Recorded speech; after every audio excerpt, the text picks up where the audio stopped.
All right, hello again, everybody. This is the Fantasy Sports Boss with another fantasy football podcast for you. If you are new to the channel, of course, hit that subscribe button if you haven't done so already. It's Thursday, January 25th. So, we're already moving into February. And those who are already subscribers of the channel, yes, we will be doing the March Madness again. The bracketology that was very, very popular the last couple of years. We're going to be doing that again in March. But before that, of course, it's pretty much going to be all football. The NFL draft, we're going to pick up that coverage coming up. We started the player analyzer videos. Those are going to be coming out as well. And really any kind of off-season news. We've been talking about coaching. We're going to talk about more of the coaches today. All of this stuff is going to be included. So make sure you're part of the channel. And also, if you want to become a member, you can hit that join button on the homepage as well. So wanted to start today with discussing the latest coach hirings. All right. And now the latest one today was that the Carolina Panthers have hired Dave Canales of the Tampa Bay Buccaneers, who headed the resurgent Tampa Bay offense this season under Baker Mayfield. He has now been hired as the head coach of the Carolina Panthers. So they're staying in the division. And, this one is interesting on a number of levels. And there's a lot of different things that we can touch on here. But the biggest is that Canales knows how to work with quarterbacks. And listen, he has proven it. He has resurrected the careers of not only Geno Smith, who he worked with in Seattle prior to his breakout last year, but look what he did with Baker Mayfield this year. Baker Mayfield was a top 12 quarterback in fantasy football, had a really, really good season, tremendous season, and played well in the playoffs, in both playoff games. So, needless to say, Canales has a lot of momentum with him as a sort of a quarterback whisperer that he's now going to be bringing to his next job with Carolina. And, of course, he's now going to be tasked with helping the Bryce Young through and should really put in the rearview mirror what was an ugly rookie performance for the Panthers. And a performance that was so bad in contrast to how unbelievably awesome C.J. Stroud was, that it really put the entire organization on tilt. And it would, to borrow a poker term, it would put me on tilt.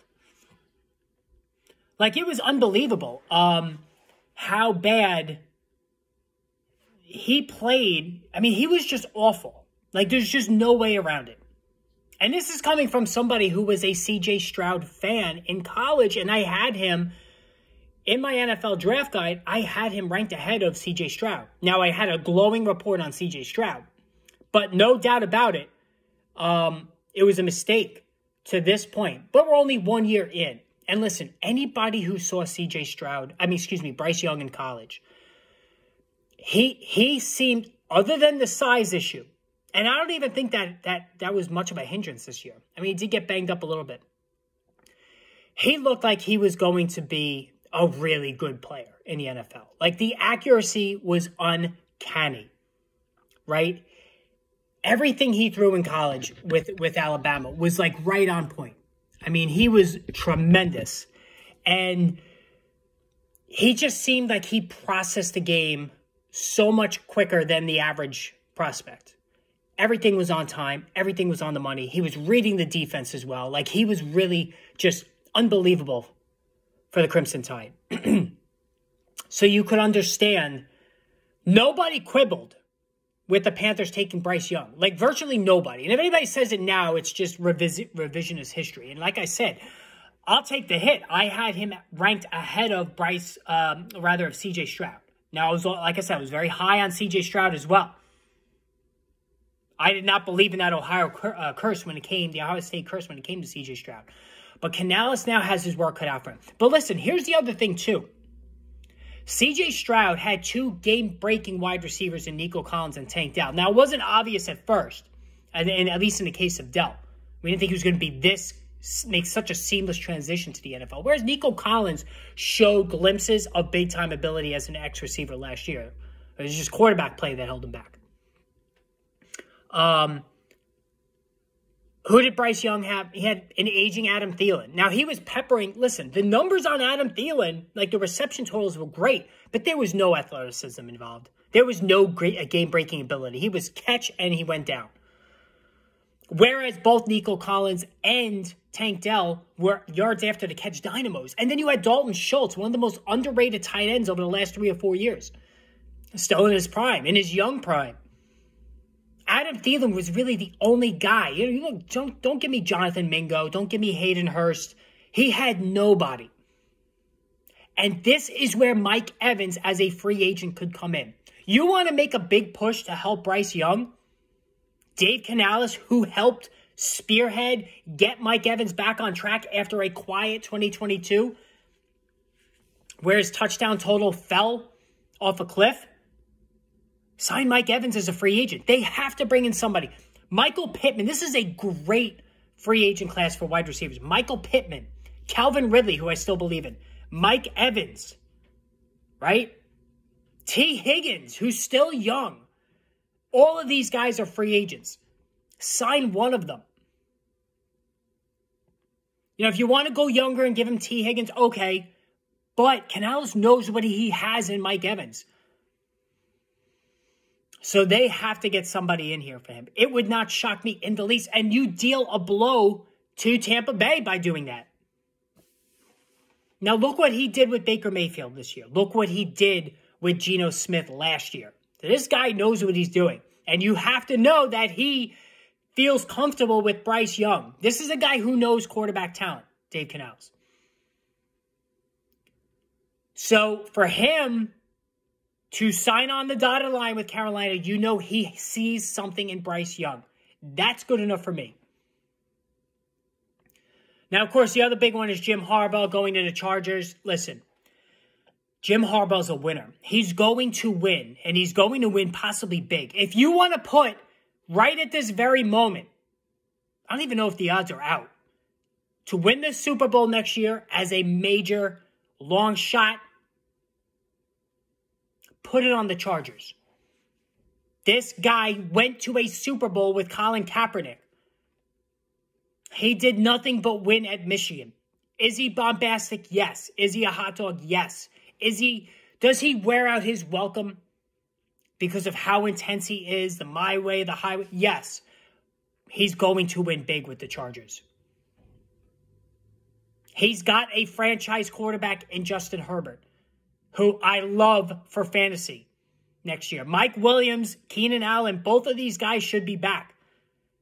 Quentin Johnson, I don't think this Quentin Johnson pick is going to work out. It wouldn't surprise me again if they go back to the well. Malik Neighbors, like LSU, the LSU wide receiver factory, maybe. But Jim Harbaugh's going to win big there. They're not going to bring back Austin Eckler. Austin Eckler is going to have to settle for a third down pass receiving role on some team. So, and again, Derrick Henry is out there. Derrick Henry makes sense for a lot of teams. I still say Dallas is the best option for him. But Jim Harbaugh is going to win. You have to go in heavily on Justin Herbert again, who I think is a swell value. I've spoken about this already. Failing to get one of those big four, Jackson, Mahomes, Hurts, and Allen. I've said this before. I'm not going Joe Burrow. I don't think the value's there because he'll probably be the fifth guy off the board. Justin Fields, I don't like Justin Fields, all right? I know the fantasy game that he has is really, really intriguing. And if he ends up with the Falcons, wow. But failing to get that top four, I'm all in on Jordan Love. I'm also going to be all in on Justin Herbert. As a matter of fact, whichever one of those two is cheaper, and I think it's going to be Jordan Love, I'm fine with as my starting quarterback. Because you have those top four, Joe Burrow number 5, Justin Fields is going to be number 6. Those are the 6 top guys for 2024 fantasy football. 7 should be Herbert. 8 could be Jordan Love. Dak Prescott's going to be in there. I'm in on those guys. I'm absolutely in on those guys. And what about Kyler Murray, too? Like, people are going to forget Kyler Murray's going to maybe even drop out of the top 12. How about that value? So, again, I wanted to target one of those dual threat quarterbacks this year, and it worked out with Josh Allen. It worked out with Jalen Hurts. It worked out with Lamar Jackson. Justin Fields, when he's on the field, generally it worked out. So, while more pocket passers than anticipated finished as top 12, Jared Goff, Baker Mayfield, right? Trevor Lawrence busted out. Daniel Jones busted out. Dak Prescott finished QB4. Tua Tagovailoa was QB10. A lot of pocket passers had made a comeback this year. The dual threat guys are still the way to go. And Jordan Love's a dual threat guy. He's capable of more on the ground. Justin Herbert can rush for 300 yards.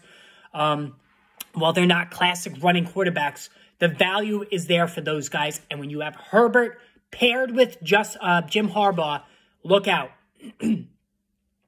Now, what the hell is going on with Atlanta? Like, they've literally, I mean, I'm surprised they haven't interviewed Bill Parcells at this point. They've interviewed, I believe, 17 guys, which is just ridiculous. And the fact that 2 interviews in with Bill Belichick and they haven't hired him, like, something's going on. And Adam Schefter spoke this morning. We might have a situation where Bill Belichick doesn't get any jobs. You know, the Eagles are bringing back Nick Sirianni. Dallas is bringing back Mike McCarthy. Didn't think, thought at least one of them would open up. Does Belichick want control? Does he not want to defer to McKay there, the GM? Right? I don't know. So, the latest, they were talking to Aaron Glenn. Just see something here. Terry Fontenot, is he going to be able to get along with him? I don't know. But this is weird. They need a quarterback. Maybe Bill Belichick has cold feet because they don't have a quarterback. Desmond Ridder is not the answer. So, it's really interesting to me that nothing has happened yet as far as Belichick is concerned. All right, Brian Callahan. He's going to the Tennessee Titans. I'm just pulling up something for the next segment. But, Brian Callahan knows what he's doing. And here's the thing, too, guys. It's all about offensive coaches now. I mean, that's the way. Look at the final, the guys that are in there right now. Basically, almost every playoff team. These are all offensive coaches. Ben Johnson, by the way, hasn't landed a job, which is surprising to me. But I'm fine with it because I'm all in on this Lions offense. No doubt about it. I want all these guys. I want Laporta. I'm not gonna pay the price for Laporta, but I'd be more than happy to have David Montgomery back. Obviously Amon-Ra St. Brown was my, I reached for the stars on him and it worked out. But it's as far as Brian Callahan is concerned, I'm not drafting DeAndre Hopkins. I'm not drafting Will Levis. I think that, Callahan knows what he's doing. Derrick Henry, are they going to bring back Derrick Henry? I don't think so. I don't see that happening. But at least, we're getting movement now with these coaches. We're getting movement with these guys. All right. The very, very, very early 2024 ADPs are, already being updated. And I like to already find out where the value is early on. All right. And for me, right now, Jamar Chase is wide receiver 4. Behind CeeDee Lamb, behind Tyreek Hill, behind Justin Jefferson. We don't even know if Justin Jefferson is going to have Kirk Cousins. So in that vein, Jamar Chase looks really attractive, right? If he's slipping behind those other 3 guys, Jamar Chase, as long as Joe Burrow stays healthy, Jamar Chase could easily be wide receiver 1. People were drafting him as wide receiver 1 last year because the thinking was that, we all know how talented he is and how many touchdowns he scores. I think he could be there as the wide receiver 1. So the value there is good. And at this very moment, hey, let me make this PPR. So Christian McCaffrey, we all know, is the number 1 pick. He's going to be the number 1 pick next year, his age 28 campaign, which is scary. Tyreek Hill right now is number 2. He's ahead of CeeDee Lamb, who's 3. I've already been on record saying CeeDee Lamb is my guy. Over Tyreek Hill, maybe even over Justin Jefferson. If Justin Jefferson doesn't get Kirk Cousins back and they're breaking in a rookie, then I'm all in on CeeDee Lamb as the number 1 receiver. Jamar Chase right now is 5th overall behind Jefferson, who's 4. Kyron Williams right now is the 6th player overall, which is just ridiculous to me. Like Breece Hall, who's 8, I'm all in on that. Amon-Ra is 7. I really want Amon-Ra St. Brown again next year. You're going to have to be in the middle of the first round to get him. A.J. Brown is 9. Bijan Robinson, 10. Jahmyr Gibbs, 11. Garrett Wilson is 12. We all know how much I love Garrett Wilson. He was the biggest what-if guy in fantasy last year simply because Aaron Rodgers didn't stay on the field for more than 4 plays. And Breece Hall is the only player in round 1 I would buck my, firm, that was the word, commitment to drafting a wide receiver in the first round and round 2. I'm always about wide receiver. Breece Hall, I really think, can be the closest thing to Christian McCaffrey we've seen. He has an outside shot. 10% chance, though.